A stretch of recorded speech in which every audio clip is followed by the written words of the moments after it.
Yo te veo, te escucho, apareces en todos lados y da la impresión de que decís que Estados Unidos e Israel están como ganando la guerra, pero resulta que anoche Israel padeció el daño más grande desde que empezó el conflicto. Estados Unidos tiene inhabilitado en apariencia o no operativo uno de los dos portaaviones.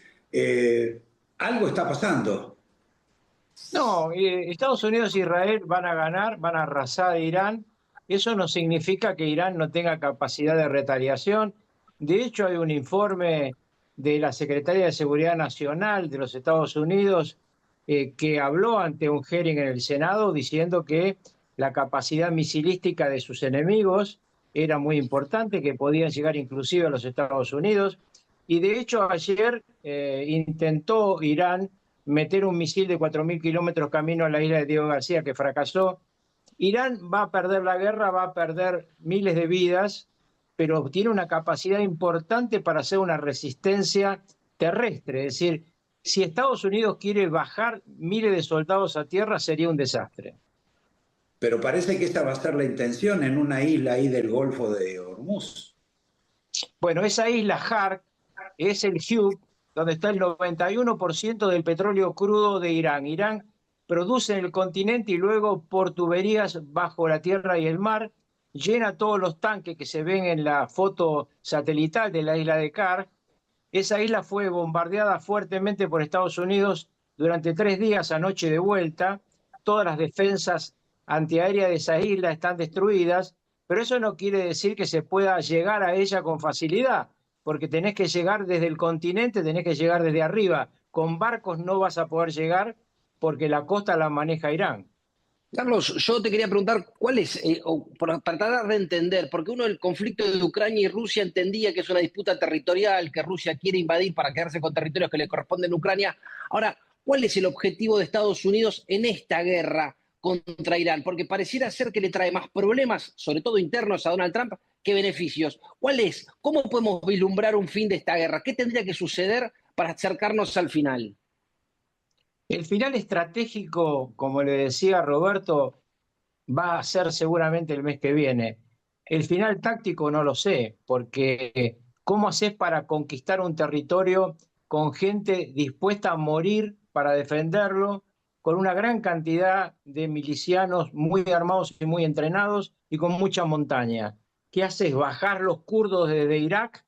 Ahí están en las montañas, pero no sé si los van a bajar, porque no sería un problema grave para Turquía. Metés 150.000 soldados norteamericanos, ¿cuántos van a volver en un cofre envuelto en la bandera norteamericana? Lo cual destruiría toda posibilidad de Trump para las elecciones del 3 de noviembre.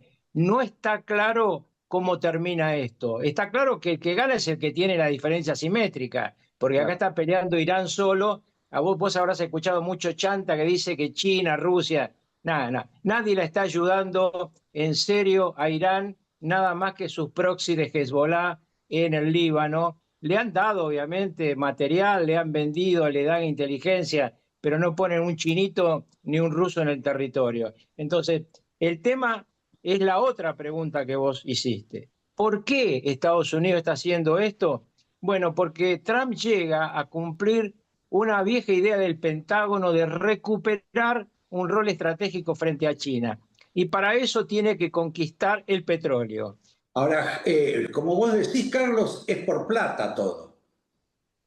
Es por poder, y dentro del poder, el petróleo es un instrumento fundamental que durante mucho tiempo muchos bienpensantes pensaban que se iba a ir retirando de la escena para dejar lugar a energías alternativas, pero hoy es el centro de la escena. Por eso, además, los países europeos que no se querían meter en este lío, que le decían que no a Trump, empiezan a girar y a hacerle la veña a la Casa Blanca porque temen que en el final, que va a ser un triunfo de Trump, ellos queden fuera del negocio del petróleo. ¿Sabés quién es un ganador muy importante de esta guerra? Vladimir Putin. Vendía su petróleo, es un exportador nato de petróleo, vendía su petróleo a $67 el barril de Brent. Hoy lo vende a 114 y el lunes quizá abra arriba de los 115. Sí, bueno, pero Putin tiene un agujero fiscal espantoso en Rusia, o sea que le va a servir para compensar el No, fracaso de no, esta economía. no, porque estamos hablando de una dictadura y las dictaduras tienen margen interno que no tienen las democracias. Él no tiene ninguna elección, él si alguien le sale a la calle lo mata. En consecuencia, para él equilibrar la caja es un objetivo sumamente importante porque vos pensás que él sigue teniendo la cabeza puesta en terminar Ucrania y avanzar sobre la gran Rusia. Acá hay objetivos distintos. China quiere la gran China. Entonces no va a parar hasta quedarse con Taiwán. Rusia quiere avanzar a la gran Rusia y Estados Unidos quiere una América para los americanos, pero no como antes, la quiere desde el Ártico a la Antártida y nosotros estamos en ese paquete. A veces cuesta entender un poco el tema de Irán, sobre todo en este momento en que la suba del precio del petróleo a Trump no le conviene, porque si esto dura mucho y el precio del petróleo sigue por arriba de los $100, la situación económica, el nivel de costo de vida en los Estados Unidos va a conspirar contra sus elecciones en noviembre. Seguro, seguro, eso va a ocurrir, salvo que consiga destruir a sus rivales y quedarse con el petróleo antes de que aquello ocurra. Hoy, evidentemente, el precio de la gasolina, como dicen los americanos, el galón de gasolina ha subido casi un 16%. Bueno, en el mundo entero va a subir el combustible, porque no hay forma de evitar la suba del combustible cuando es un bien que escasea. Y además esto, Roberto, implica una inflación mundial. Ahora, lo que Trump está intentando es terminar esto lo antes posible. Trump tiene un margen en total de 60 días donde puede hacer todo lo que está haciendo sin aprobación del Capitolio, es decir, sin aprobación de ambas cámaras del Congreso.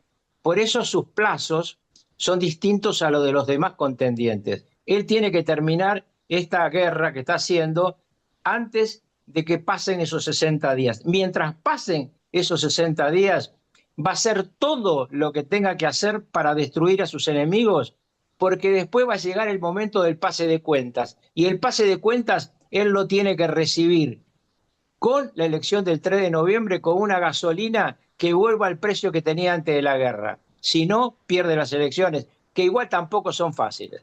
Si venimos a casa, esto que está haciendo Milei de declararle casi la guerra a Irán, mejor dicho, declarándole la guerra a Irán, a la Argentina, más allá de la lejanía, etcétera. ¿Estas son las relaciones carnales cuando vos estabas en el gobierno de Carlos Menem? No son iguales, es muy distinto contar las épocas, la verdad que daría para un programa entero tuyo, pero claramente estamos hablando de una época distinta. La época de Carlos Menem no era una época donde había un conflicto militar contra un enemigo de esta magnitud. El único conflicto militar que tuvimos fue cuando Saddam Hussein invadió Kuwait. Y le mandamos dos fragatas.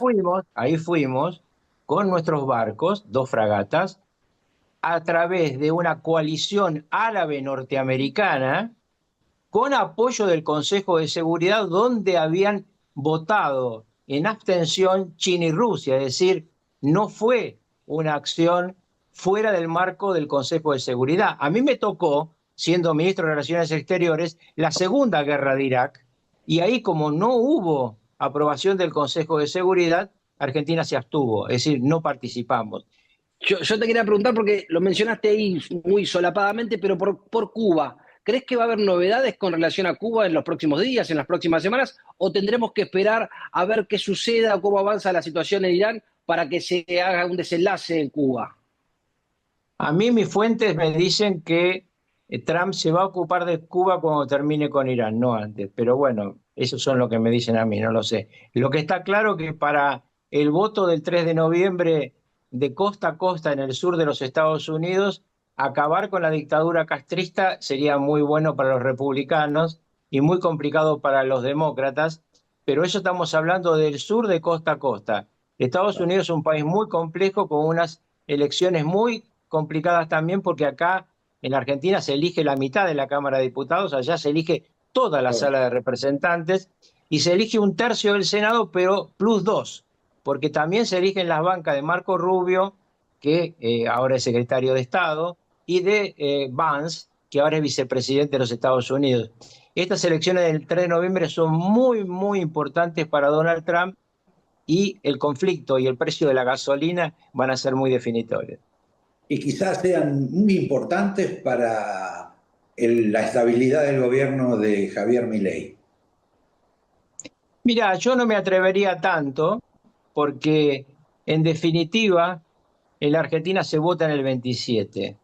Y mi experiencia es que la gente puede enojarse, pero al momento de la definición electoral tiene en cuenta lo que pasa en su vida, en su metro cuadrado, en ese momento, y qué alternativas tiene.